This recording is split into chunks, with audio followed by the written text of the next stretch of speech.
Hey, what's up, guys, and welcome back to Anime King. And today I'm gonna be giving you part 4 of What If Naruto Was the Lion Sin of Pride, Escanor.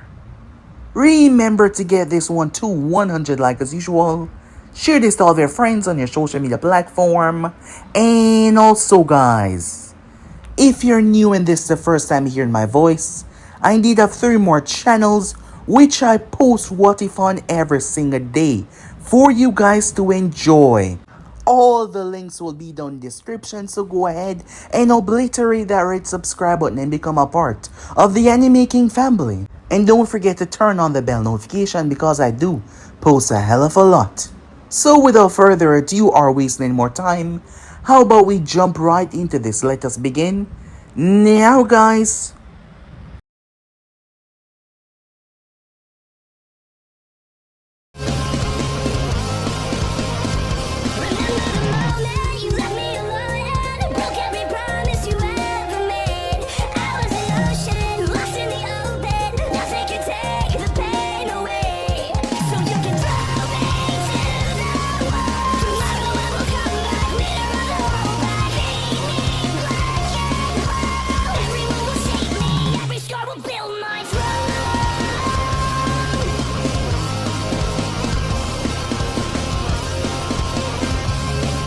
So, a bit of a recap from the last part that we left off. Uncle Midarashi found herself about to take Orochimaru out. However, during the process herself would be taken out as well. It was prevented though as Naruto arrived. Orochimaru had failed to kill Naruto, choosing to leave the boy alive because of reasons that he was not willing to share. So he simply left. Arrogance, pride, whatever it was. However, it was one of the greatest mistakes that he would ever come to make. Arriving on the scene, Naruto, empowered to his max, took the Sannin on. Anko, despite the distance as they moved, felt the backlash and the weight of Naruto attacks. They were tremendous. They were deadly. They were violent. As an epic battle, Orochimaru, realizing that holding back majority of his strength would get him killed. The Sannin had no idea how that boy, that was no stronger than a high level Chunin, was able to advance the Jonin level and beyond in a matter of minutes. It made no sense as their battle intensified. The Sannin hit Naruto with a powerful deadly slash attack. However, the sun was at its peak. With one swing of his mighty axe, Naruto cleaved a quarter of the forest into pieces. Orochimaru was obliterated, it seems from the normal eyes, but in actuality, as Naruto saw, the Sannin had split itself into its original form. Forced to resort to this form, there was nothing beyond this, only death. Orochimaru sent one of his snakes, and that was the only one that survived, right to Kabuto, who took his master to get him somewhere safe, as he couldn't believe that he was reduced to this form. Sometime later, Anko and Naruto were sitting down as Naruto was rather upset that she would try to end her own life. She shouted at him, telling him that he didn't understand what it was like. He could never understand. Despite him being the holder of the Nine Tails, he was also the son of Minato Namikaze, and everyone loved him for that, unlike her who was a monster. In that moment, Naruto did something very dangerous, and he ended up removing the mark from her neck.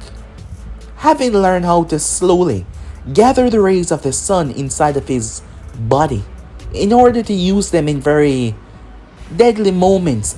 Well, this was not one of them, but Naruto needed Anko to open up to him for him to understand her pain. When he woke up, she was there and she was pissed. Why the hell would he do that? Although she was beyond grateful as she hugged him. Naruto was able to understand what exactly was the curse mark after fighting the Sannin. Orochimaru had placed a piece of his soul in the mark. Now he understood why Jiraiya could not remove it, so Naruto simply removed it by force. The effects were not dire to Anko but himself. However, he was 90% sure he would be fine. Well, that 10% was not so good, as Yujiro came there to let him know that he was stupid and he made an idiotic mistake. However, when the Hokage arrived as the sun was at its peak, Naruto was completely fine. There was nothing wrong with him. We then had a time skip to a furious Orochimaru, having been placed in a pod by Kabuto, as he had to sacrifice many of their own subordinates to forcefully pump their chakra into him. Upon exploding out of it, Orochimaru was fuming. The mere fact that a child was able to do him like this. One more moment and he would have been dead. Him, the immortal, the so-called being that has escaped death countless times, would be slayed by a child. Orochimaru wanted to know what that power was, and how did it work, because he wanted it. So he decided to gather two of his best. We then had a time skip. As the month passed by, Anko was rather delighted to see Naruto there. However, she would have been more delighted to see him take part in the exams and kick all the kids' asses. Kurenai also noticed something when Anko spoke about Naruto. While she was also grateful to Naruto for helping her friend in this drastic way, she was surprised as she saw this look in Anko's eyes. When the invasion began, Naruto was sending balls of flames to incinerate countless sound shinobis. It was a massacre. However, things got more hectic as Gaara headed out, decided to follow to prevent a calamity. Sasuke Uchiha went out there as well, with the intention to stop Gaara, but when Naruto found him, he told him to leave. But Sasuke was stubborn. Gaara transformed into the Shikaku as him and Naruto fought. The battle was very destructive and dangerous. For the first time in a long while, Shikaku found himself outmatched, outpowered, outgunned. He stood no chance in hell against what Naruto was, as he was forcefully pushed back into his seal. Gaara wanted to know how he defeated him. They were the same, how was he so much stronger? He abandoned everyone around him, everything. Naruto told him that that is where he was wrong. Having people to care for is not a weakness. That is what makes you strong, to protect the ones that you come to love, your comrades. Leaving Gaara shocked as Baki explained that the sand was straight into this. Naruto allowed them to flee, knowing that if they choose to attack once again, he would simply wipe them out. That is when Gurren and Kimimaro attacked. Orochimaru brought them here to subdue Naruto, telling them to wait until the child lose majority of his power, then they attack. However, they thought it was the moment when Naruto took a breath. But they found themselves attacking Naruto with some of their more gutty and powerful technique, and yet he said it tickled. They found themselves against a true monster, as it seems like he became taller than the heavens itself, is oozing raw power emanating from him. They made a mistake. They were screwed. So yeah guys, basically let's play it off. You guys can switch across the place, check off yourself so to begin this new episode. The entire village shook as everyone turned their gaze. The fighting came to a stop when they saw a massive dome, a pink crystal dome. It rose high and came to a stop. It was within the forest. Confusion marred many people's faces. This had to be the enemy, the Konoha ninjas thought, having known no one in the village that possessed such a bloodline. Meanwhile, Gurren, covered in scratch and scrapes, panting, as she just construct one of her most powerful techniques. It wasn't done yet though. Kimimaro slammed his hand down inches away from the massive dome. On the inside, it rose like a structure from hell itself.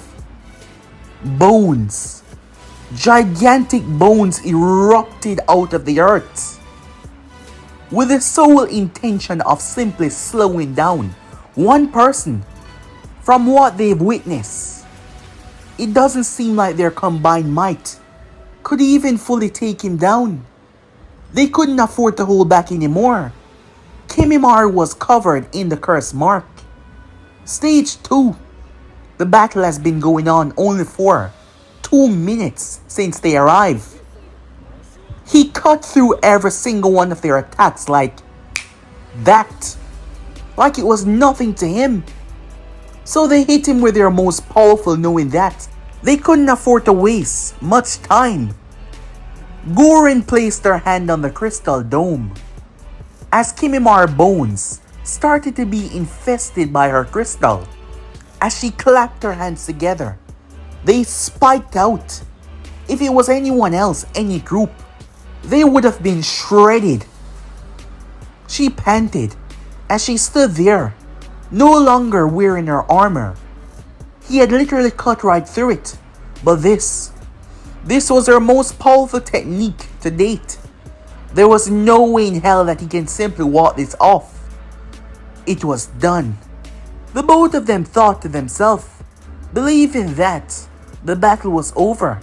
Gurren stepped forward and placed a hand on her crystal. She was able to sense, given that he was inside of it. The next moment though, she pulled her hand back with a hiss. Kimimaro turned towards her as she looked in her palm. Her hand was burnt. Both of their eyes went wide. However, it was too late. There was a violent eruption from the dead center. The entire thing exploded outwards. Countless trees, the ground, everything was ripped to sunders. Gurren was launched, suffering a lot of casualty during that flight as she smashed through all sorts of things. She finally came to a stop, debris blowing over her. She puked up blood, leaning to the side for the blood to leave her mouth. She was a mess. As her skin, her clothing had been burnt. The wave of heat that came out was beyond anything she had to face before. That is when she looked up in the sky, and there he stood, his silhouette, seemingly to envelop the entire sun that shined down on them. However, her eyes went wide even more as she saw them. Countless energy orbs circulating around him. The numbers were so great, all of them looking like a miniature sun. In that moment, Gurren knew that she wasn't going to survive this. She failed her master. However, not just her master. Someone else came to mind. Yukimaru, she thought. Naruto stood in mid-air after leaping. He held his hand out. Divine shower, he said. Upon saying that, all of the flaming orbs descended down to earth. What followed was an explosion unlike any other. Everyone within the village could feel the intense heat despite the far distance. Even Sasuke Uchiha had to duck for cover as massive upturned earth and trees were sent in his direction, and he's moved a rather far distance away from the calamity. Temari and her group who was leaving had to stop as Temari used her fan to clash against the onslaught of debris and dust. Believing that they were under attack, however, Kankuro pointed out, no one was coming after them. It was a backlash of someone's technique. Gaara, with his eyes closed, held by his brother, already knew who was behind this. The one that gave him a perspective that he's never understood before. Naruto landed down on the ground. Looking around, it seems I overdid it, he said. However, when you're as powerful as I, a mere flicker of my power could cause mass destruction, he said. Gurren was no longer with the living. Naruto turned to head back to the village when suddenly, a bone erupted out of the earth. It tried to stab him, However, Naruto slammed his axe down in it, splitting it. Kimimaro came from the top of the bone. His body merged with said bone. His face was burnt badly, his skin proceeding to melt off in the process.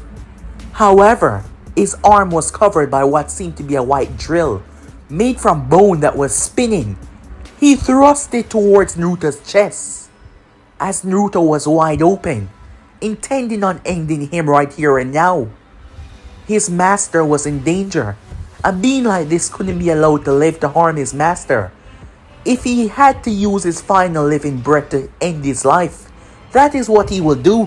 However, Kimimaro started to experience ungodly pain before he could even touch Naruto. The drill-like substance around his arm started to melt. When Kimimaro's arm finally touched Naruto, there was nothing there. Even the flesh off his bones had burnt. Naruto's body was consumed by flames. As he looked down towards Kimimaro, ashamed, the both of you were formidable foes.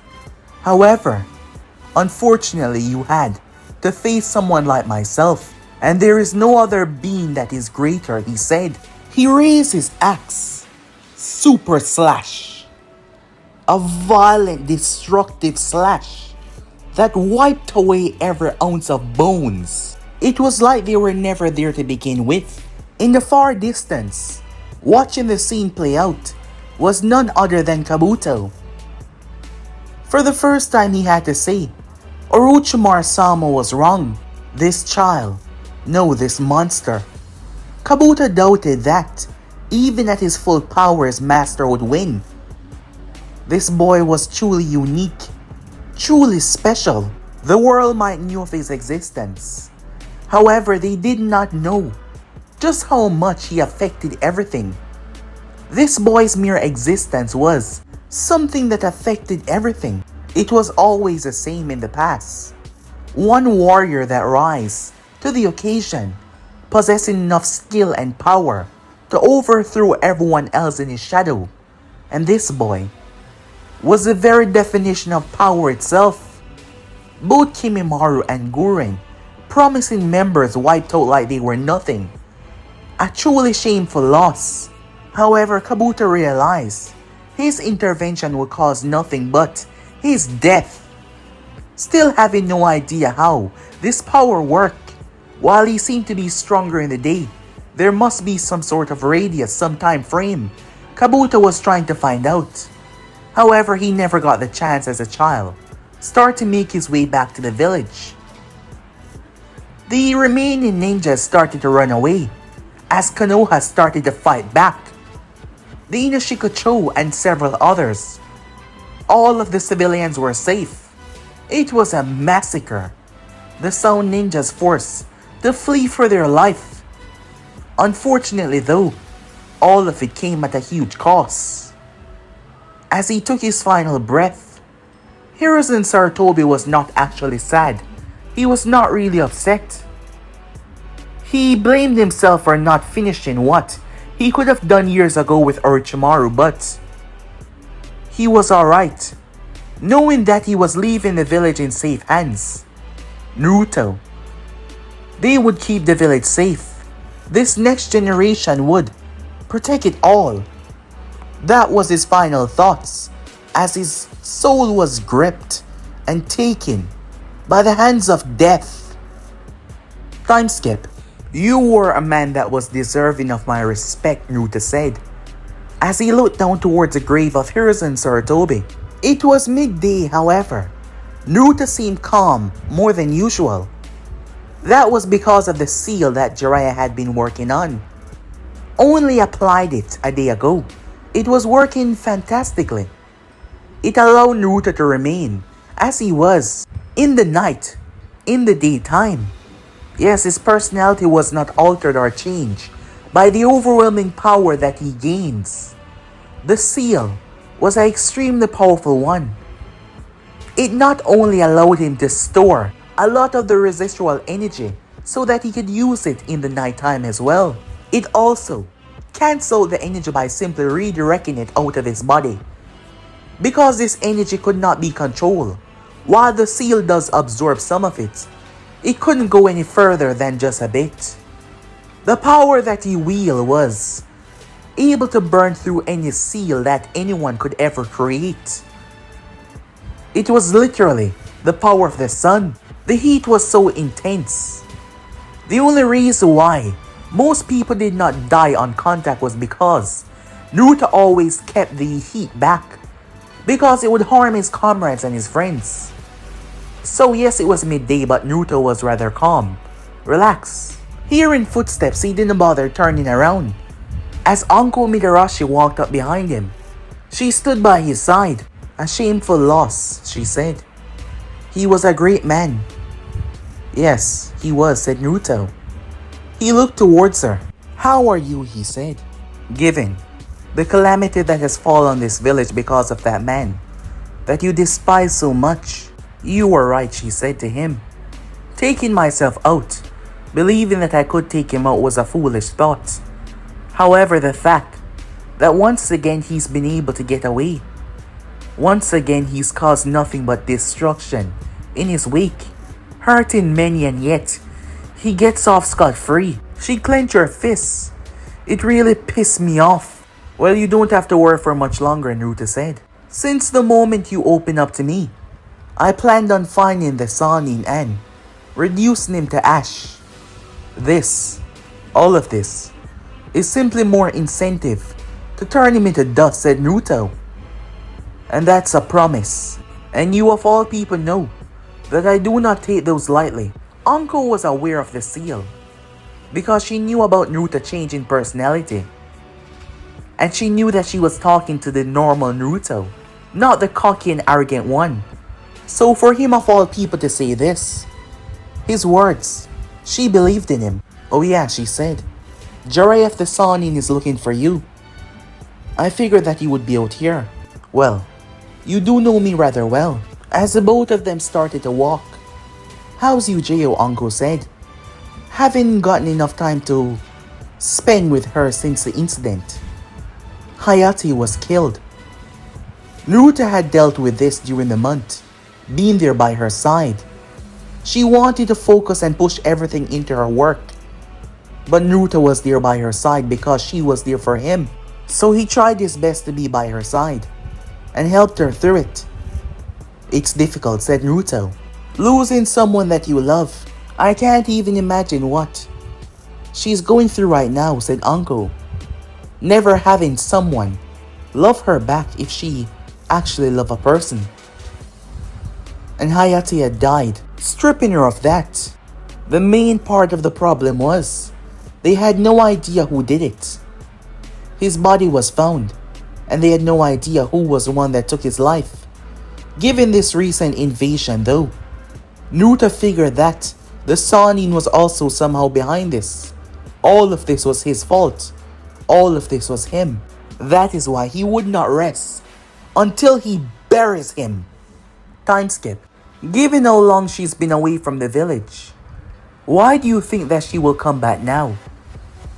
You told me a bit about her history. The loss of the loved ones that she had. It pushed her away. It broke a part of her. To remain in the village, she's actively tried for the longest time now to stay away. To come back and take the title as Hokage, do you really think she's up for it? Jiraiya glanced outwards as the both of them were on the street. Things might be rough now, but I think if she put her mind into it, she'll be the perfect fit, Jiraiya said. Besides, you're going to help me convince her. I don't even know the woman. Yes, you don't, but she did know your mother. I figure you can use that. So you're mainly bringing me along to use as a tool to get her to come back. Well, I have tried in the past, and I failed miserably. So, yeah, basically, speaking of tool, that seal is coming along rather well. Yes, it is, said Naruto. You know, I still don't get it, Jiraiya said. You said that it's you when you get all powerful and reach the peak of dawn. However, why does it matter if you're infused with so much power? I don't understand the personality changing part. I'm not sure either, said Naruto. I'm sure that I'm not two different people. However, when I do become all powerful, I seem to forget fears, the act of stepping away from something. I seem to forget that I'm human. Well, given the amount of power I possess, sometimes I wonder if I even am, said Naruto. Well, that doesn't matter now. I'm gonna need you to create something more stronger. If you're able to contain this small amount of power, with a bit more hard work, you should be able to create something stronger to contain more. While my training is coming along, I'm not as strong as I need to be. With these current threats rising, I need to be as strong as possible, said Naruto. Besides, we should pick up my phone due to training once again. After all, one day, I'm going to have to learn how to do this on my own. I suppose you're right, the Sannin said. And how is that other project coming along? Still quite not there yet, but I will be soon, said Naruto. As they continue on their journey, time skip. A woman batted her eye at the Sannin. As he threw the key and bags towards Naruto to proceed to chase after her, Naruto simply made his way towards the hotel room, fully aware of Jiraiya's antics by now. As he sat down, he started to pull out a few scrolls out of the bag that he had, trying to focus on something. However, there was a little problem. Someone knocked on his door. Naruto gazed towards the door, wondering if the Sannin got rejected already. He placed his hand on the ground as he closed his eyes. What the hell? He thought to himself. Two very powerful chakra signatures were behind the door. One of them vastly powerful than the rest. Normally, only Kage 11 ninjas are. Jinchurikis possess that amount of chakra. Curiosity piqued. Naruto slowly advanced towards the door. If this was an enemy, they wouldn't waste time knocking. As he opened said door, the moment he did so, he started to release the seal that was on him. Naruto looked up into a pair of Sharingan. This was not Sasuke Uchiha. They look alike though, as Naruto knew exactly who this was. However, he never thought of all people that he would be here. Naruto Namikaze, you must come with us, Itachi said as calm and gentle as possible. His tone relaxed, not elevated despite what he was asking. So that's the brat, huh? Kisame said, stepping around. A bit shorter than I thought. I must say, I can't see this brat pulling off all the things that I've heard, he said, looking towards Naruto as Naruto stepped out of the room. And why do you want me to come with you? Naruto said, ignoring Kisame, as that pissed him off. However, before Itachi could answer, Itachi! His name was cried out. Turning, they saw. As Naruto frowned, what the hell was the Uchiha doing here? Itachi, who is that kid? And why does he look so much like you? Kisame asks. He's my younger brother. Itachi turned. Sasuke was bloody furious. Immediately, Sharingan swirling in his eyes, Chidori cackling on his hand. He shouted in rage.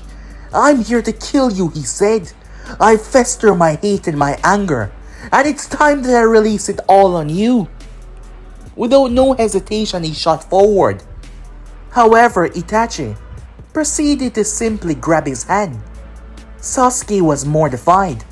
Itachi pulled him and slapped him away like it was nothing, before he stepped up and kicked him in the guts. He grabbed him and slammed him into the wall.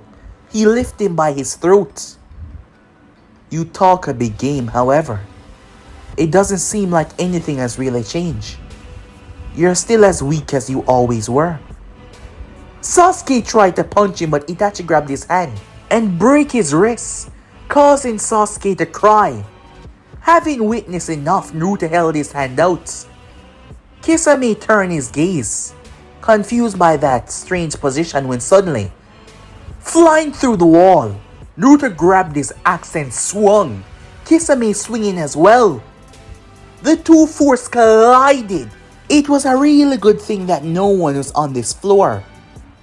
Luckily, no one was on this floor at this time, because when they did collide, the violent shockwave could be seen as they ripped the windows apart.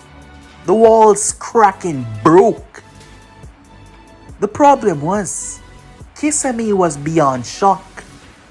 When he was thrown, boom, he slammed through the solid wall, Itachi having to move away, dropping Sasuke, who was heavily injured on the ground. Itachi turned as he looked towards Naruto. As Naruto started to slowly advance towards him, why does it seem like all the traitors of Konoha are making a grave mistake time and time again? Unfortunately though, I wasn't able to take down the Sannin, but I suppose you will do for your crimes against the village, removing your stain from the name that is the Hidden Leaf Village. Itachi Sharingan was observing Naruto. In his mind he was wondering just what in the world was going on. The boy, having no power like this before, was now oozing with this strange, raw, intensive power. Whatever this was, it wasn't chakra. It was far stronger, more dense, and extremely hot. Even from this distance he felt like his body was about to be burnt up. Having Sasuke there, Naruto could not fight as he wanted to. The Uchiha would get caught up in the backlash. However, Kisame did not make that an option as he came, rocketing down from the ceiling, having jumped on the roof. Samihata ripping out of his bandages. Boom! However, Naruto did not move, but the ground underneath him sure did. Naruto slammed through one of the lower floors, falling into a room.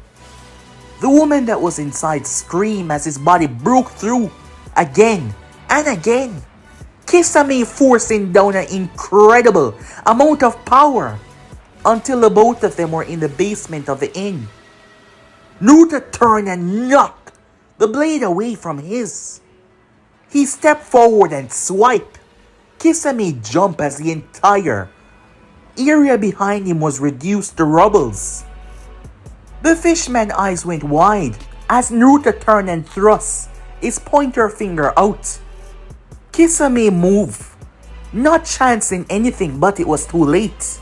A hole blew clean through his shoulder. Kisame was shocked as he staggered back. The brief second that he staggered, Naruto was in front of him, kicking his bearings in. Kisame tried to move, but Naruto brought his blade upwards. The fishman was able to avoid death in that moment. However, there was a cost. His left arm was severed.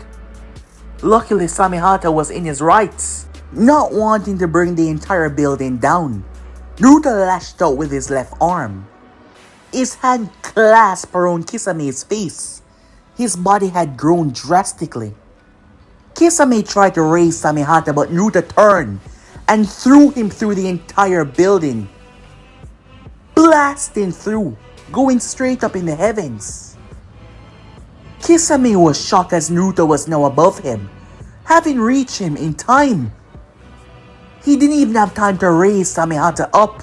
A massive sun formed within Naruto's palm. He placed it down. "Cruel sun," he said. Kisame's eyes went wide as he spewed water out of his mouth.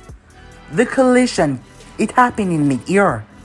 However, Kisame crashed hard into a nearby forest right at the outskirts of the village. It wasn't good. Kisame was in a bad state. Not only was his arm gone, but his side was burnt out.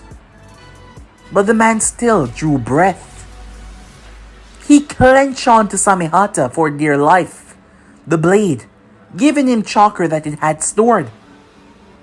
Naruto crash landed in front of him. "You're stronger than most. I will give you that." However, try not to disappoint me as the battle drags on. I want to truly enjoy myself. Naruto brought his blade down, shattering the ground. Kisame tried to move back, his arm also regrowing. The special healing properties of Samehata. Kisame swiped Samehata downwards. Suddenly the blade started to throw itself around, forcing Kisame to jump back. Snapping his gaze down, "What's wrong?" he said. Samehata's long tongue extended from its mouth, steam coming from it. "It tried to take my power. A silly mistake. Something that will not happen twice." Having enough, Kisame drive his fist into the earth, raising up an extreme amount of water that flooded the place. He dived inside of it, dashing through it. The next moment he was riding a wave. He brought the full force of that wave down on Naruto. However, Naruto swiped upward with his axe, splitting the wave as the water crashed to the opposite side. Kisame burst out of the water and swing. Naruto ducked. However, it was a trick as Samehata was coming out to shred into his skin, but Naruto grabbed the mouth and closed it with his bare hands. His axe was gone as he threw it in the air, but his hand was free. Naruto crashed it in Kisame's nose. He broke it. He then punched him again. Kisame staggered. He slammed the fist in his gut. Kisame puked. His fist was surrounded by the same energy as he slammed it right into his temple, cracking his skull. Kisame was thrown. Samehata immediately started to crawl over its master. In the process, Naruto had released the sword. It started to pump as much chakra as possible to heal him, fussing all over him. Naruto reached up and caught his blade. Lying on the ground, Kisame started to regain his self. His skull started to heal, realizing that this was no normal foe. A child able to do this. It seems the rumors that he heard wasn't an exaggeration after all. Kisame refused to lose here. He refused to die here. He had much more to do. Pulling out one of his strongest techniques. That was the only way to subdue the Jinchuriki right here and now. His chakra was too hot. However, absorbing it on a much larger scale would help. Kisame released so much water that it took the form of a gigantic dome, hovering above everything. It was a truly shocking sight to look at. Yes, it was. Jiraiya of the Sannin, who had arrived to the hotel, forcing Itachi to flee.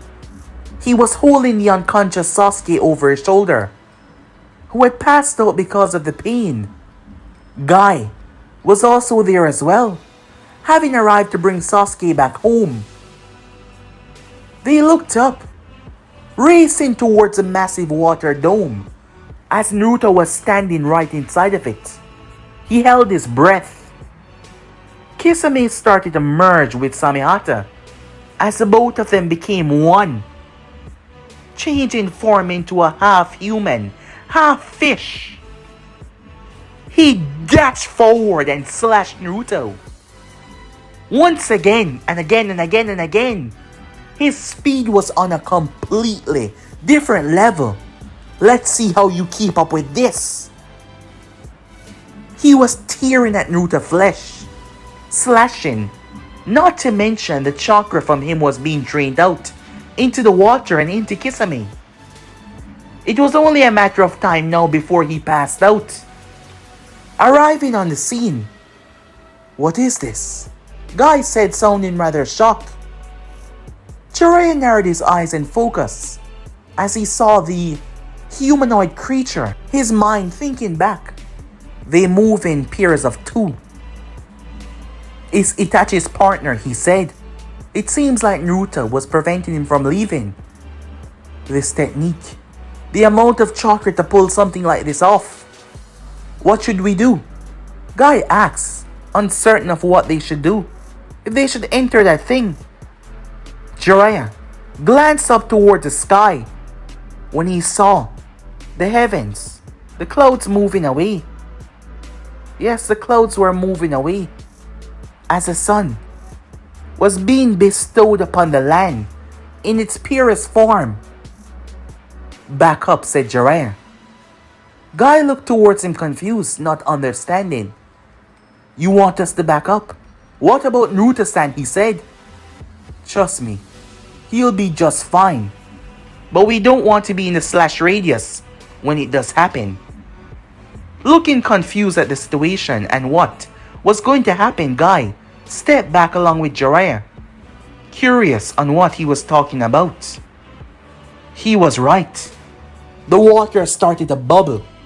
Kisame stopped, his eyes widened in shock. His slashes, his cuts, his tearing, they barely left a mark on Naruto's skin. And the sun, it rejuvenated him. It healed him. Naruto now bestowed with power that Kisame could barely even fathom. Looking down towards his hands, they were steaming. The whole water was bubbling. "No, this is impossible," he said, looking on with shock. There was no way that he had enough power to bubble the entire atmosphere of his water. Kisame shot forward, putting all of his strength in this next attack to end his life. However, in that moment, Naruto's eyes snapped open as he raised his axe, having traveled at such an immense speed. However, the speed that Naruto used to raise his axe was much faster. Kisame's eyes went wide. "Truly, you are a powerful foe. However, you were put up against me, the one, and I am invincible, and the strongest of all mankind." Divine Slash, Naruto. His arrogance knew no bound as he named his most powerful technique after himself. When Naruto brought the axe down, everything was quiet for a brief second. However, the next, not only did the bubble pop, everything within the radius going outwards. Everyone was lucky that, given the position that he was turned, the attack hit the forest. There was a medium-sized forest, not as large as Konoha Forest, but the backlash of the attack, the force, the amount of power that Naruto brought down, having the sun at its peak. Kisame was dead center. The forest behind Naruto, the wave, the heat, the force, it removed it. All of the forest was just snapped away like that. Trees sent sailing. The ground ripped apart. It was a true calamity.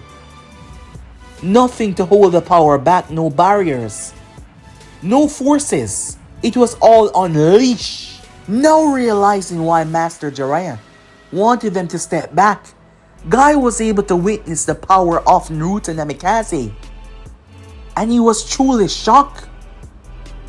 A distance away, in a tree watching, his Sharingan observing the scene. Kisame was no more. However, it seems like they greatly underestimated this boy. Truly and utterly so. His power was far stronger than any of them could even imagine. He had to report this back in. Report what he saw with his own eyes. However, Itachi was happy that Konoha Jinchuriki was this powerful. Yes, he was happy to know that. Meanwhile, there was nothing left. When Naruto respected someone, he did not hold back on his power. Kisame showed him what he could do, so Naruto decided to show him what he could do as well. However, he tended to overdo it, especially in this state. After all, he was invincible, the strongest of all, the one that cannot be defeated. Yes, he was. Reducing everything to cinders. Naruto landed down and stepped forward.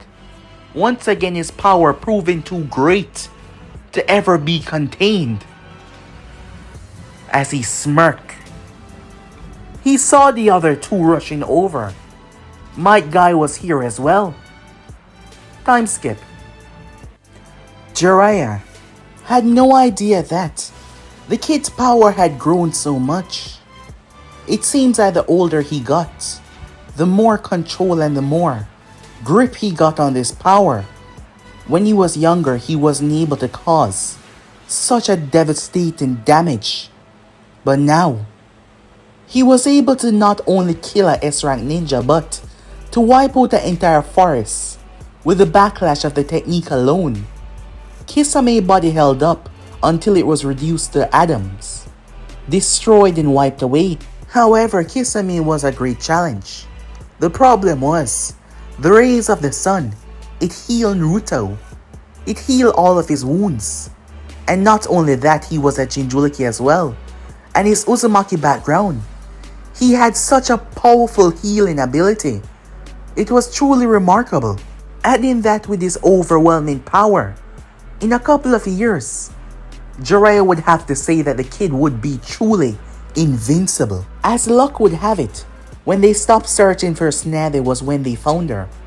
They found her into a bar. However, things got really crazy really quickly. It was currently night time. As Tsunade dragged her finger down, she cracked and destroyed the earth. However, Naruto had already moved out of the way. He pulled out several shurikens and launched them towards her. However, with her finger covered in chakra, she deflected each and every one of them. He dashed towards her and launched a simple kunai. She quickly moved out of the way. He threw it so precise and so right that one would almost mistake it for a normal kunai. Boom! She looked up as there he was, creating 5 clones as he descended upon her. However, she was much too skilled to be outclassed by this. Shizune was worried as she stood beside Jiraiya. Tsunade had insulted Hiruzen, well, mainly the position of Hokage, which angered Naruto. He wasn't someone that angered easily, but what she did angered the boy to the point when she said if he wanted to go. He told her yes. Jiraiya was surprised, believing that she was in need for a good ass kicking for what she said. The both of them were now fighting off against each other. It was a good thing that he wasn't empowered by the sun at the moment, nor was he using the excess amount of energy that he had stored away, because if he did, Tsunade would have to fight in a much more dangerous pace, and things would be a whole lot dangerous for the people in this town. Naruto's body was launched like a bullet. As she made contact, she said that she wouldn't use anything but her finger to crush him. He crashed into the ground. She dropped from the sky, her finger outstretched. Normally, for a normal person that would have done nothing, but for her, it was like a sword about to split someone in half. Naruto rolled out of the way as he held out his hand.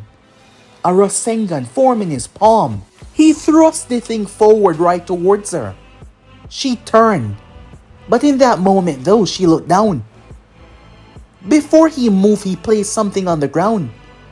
Tsunade cursed. The ground had been cracked open. A clone transformed into a stone. The clone slammed his head into her chin, causing her to move back as Naruto thrust the Rasengan outwards. Tsunade turned and empowered her fist and slammed it into the Rasengan. The two colliding forces causing a lot of destruction. As Naruto jumped away, he stopped as he looked at her. "What's wrong? Have you give up?" she said. "You said that you would only use a finger to defeat me. However, if I'm not mistaken, wasn't that your whole hand?" he said to her. Semantics, it doesn't matter.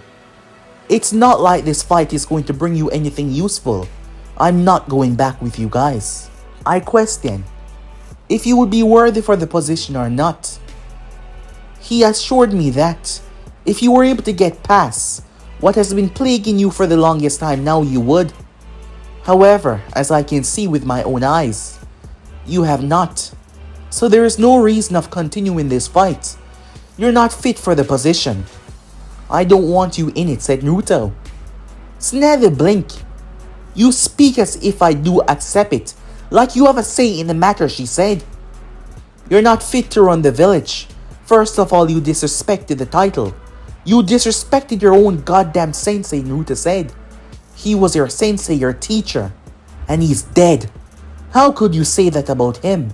Have you no remorse, no empathy? He was someone that cherished you. Trust me, if he did not, you would have been back to the village already. You've been on the road for how much years now, and yet he allowed it because he cared for you. And you dare stand there and say what you did. Naruto clenched his fists. Your very words anger me.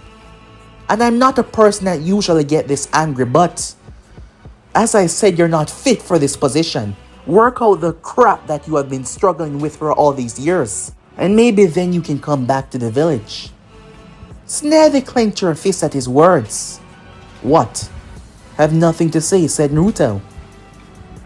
You stand there and you act like you're the only one that has lost someone. Watch your mouth, brat, she said. I won't, said Naruto. You stand there and act like no one else have lost people that are important to them, like no one else has suffered before. However, you know what is different between you and them? They struggle just as you struggle. However, eventually, they look forward to the future.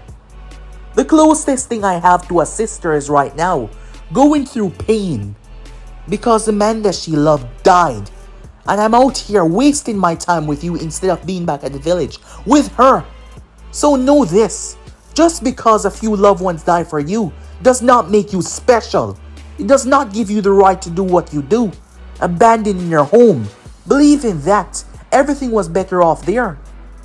With your knowledge on medical ninjutsu, do you have any idea how much people would have been saved in the past? How much people could have been helped if you were there to help them? But no, you ran away because things got rough, because it was painful. Everyone experienced pain, but not everyone allow it to consume and swallow them. Whoever these people are, I'm sure they would be disgraced to see what you have become. Tsunade lost it at that. She charged forward with the intention to kill. As his words pissed her off into her very soul, the anger that resonated from her was nothing normal. It was an extreme taboo talking about her past, talking about the ones that she lost. However, Naruto was not used to getting angry. Her saying that Hiruzen was a fool for what he did, risking his life for the village, it was nonsense. It made him think about his own father. The fact that he had to grow up an orphan, not having his parents because of the sacrifice they made. And Naruto was proud of what they did. They spared everyone's life, despite costing it theirs. They made the ultimate sacrifice, and this woman, disrespecting that sacrifice like that. Being a person that was not used to getting angry, the anger took over him. And he just started to spew. It was one thing after another. Tsunade charged at him. She was not thinking straight. She was not seeing straight. However, Naruto did not move. Jiraiya cursed, seeing look in her eyes. Shit. He ran forward. However, Naruto released the pent-up energy that has been gathered and dashed towards her. Their fists collided. There was a brutal, violent force. The Sannin had to ground himself. Tsunade was surprised. His strength surprised her and caught her off guard. However, she didn't stop. Yellow chakra surrounded her as she pushed harder. Naruto pushed deeper on the power that he had stored away. They started to cause havoc to their surrounding, the ground splitting beneath them. Violent shock waves resonating through the air, cracking the walls, cracking the buildings.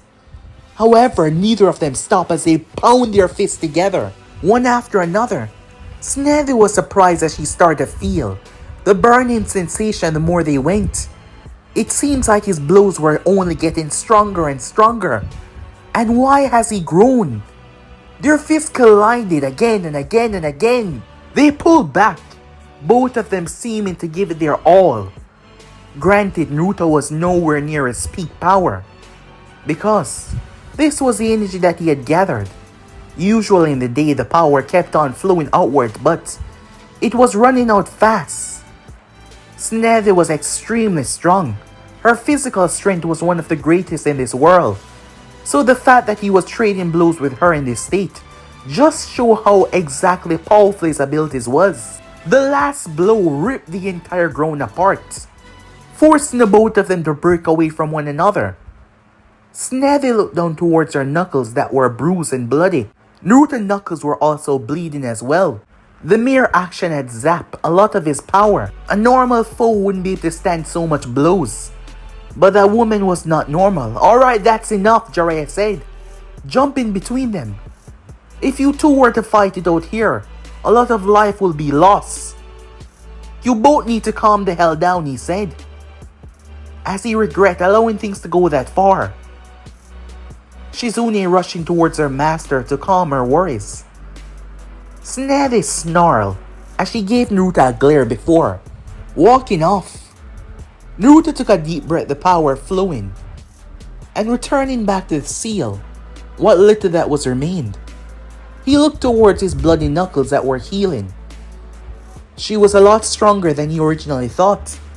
It seems despite her drunken state, she was still as physically strong as Jiraiya said she was. The Sannin looked at the boy. I told you to calm down, he said. However, you had to take things above and beyond. I couldn't just stand by and allow her to say what she says. But it doesn't matter anyways. That woman can't be Hokage. She's not fit for the title. Naruto proceeded to walk away, still angered at what she had said. Jiraiya could only sigh. Meanwhile, that was going on.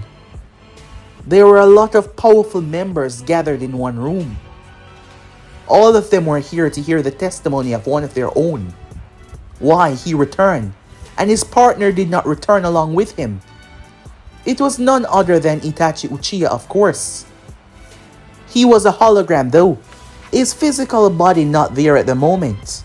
While he looked around on his comrades, well, they were a part of the same organization, so well, you could call them that. Explain. The leader of the organization, the most powerful amongst them, said, the nine-tailed Jinchuriki is not what he seems to be. Itachi said as calm and as resolute as ever. How in the hell was a kid able to kill Kisame? Given that you're here on your own, I can only presume that is what happened. Another member, Deidara, spoke up, finding this rather ridiculous to hear. So Sharkface finally got turned into tuna, and by a kid nonetheless. Now that's disappointing. A man with slick back hair spoke up. His name was Hidan. Given that he was stronger than you, worse would have happened to you. Shut it, Kakuzu, he shouted at his partner. There is no way in hell that I would allow a kid to defeat me. Quiet. The leader spoke. All of them immediately going quiet. Itachi continued. Upon finding the boy, his strength and speed was stronger than most Chunins, also his mind as well. However, as the time went on, there was an unknown energy that started to circulate in him. And the more time passed, the more stronger that energy got. Whatever this energy was, it wasn't chakra. He was able to overpower Kisame's most powerful technique, burning everything around him.